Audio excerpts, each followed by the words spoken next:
In May of 2014, I was very fortunate to go with a group to New York City and visit the National September 11th Memorial Museum. It's one of the best museums I've ever seen, and I think maybe it's because, our generation lived it. I got to see a lot of things like the flag that was raised there at Ground Zero. I got to see kind of the damage that was done to the steel girders, and I got to see the cross that it's been in the news and people want removed, and it's evident that it's going to stay, and it means a lot to a lot of people.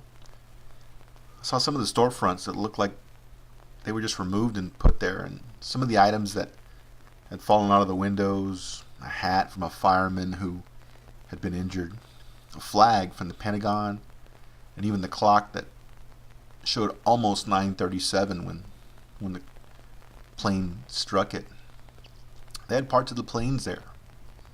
And then some of the signs from the towers, the observation decks, and in there you can see the damage to the, look at those steel girders, and you can see how they were bent. So the damage and the impact was great. They had cars and some of the engines, the ladder trucks that were in there, and how some of the steel was just cut.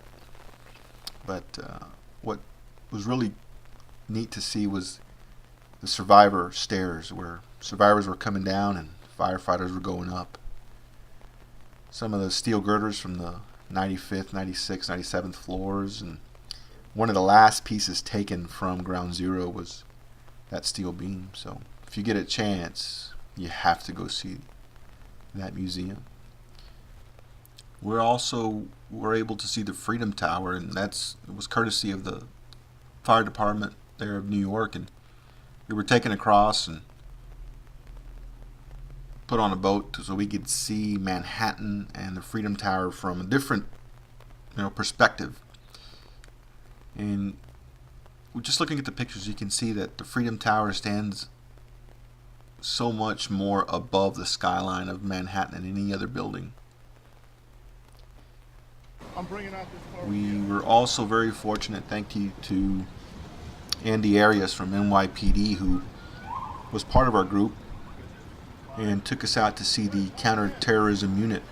And each and every day that unit prepares for what could be another 9/11. And they call units from across the city who rally at one point, are given instructions, and then take off to that other location. And as you can see, it's a show of force. It really is. It shows the preparedness and everything that NYPD does day in and day out. It was great to see.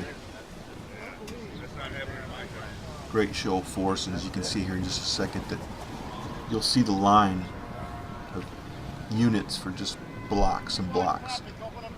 They do it in New York every single day. We also want to thank Lieutenant Bettis, who took us out to the NYPD Aviation unit, and these guys are part of the boat and air rescues should something happen. They were also part of the plane that went down in the Hudson, and that's their role. I've always had a lot of respect for NYPD, but after seeing this, it just enhanced it, and I don't think that I could say a bigger thank you than on this day, and for everything that they do day in and day out. And I'm glad that I got to know somebody from there and got to visit one of the greatest places on earth.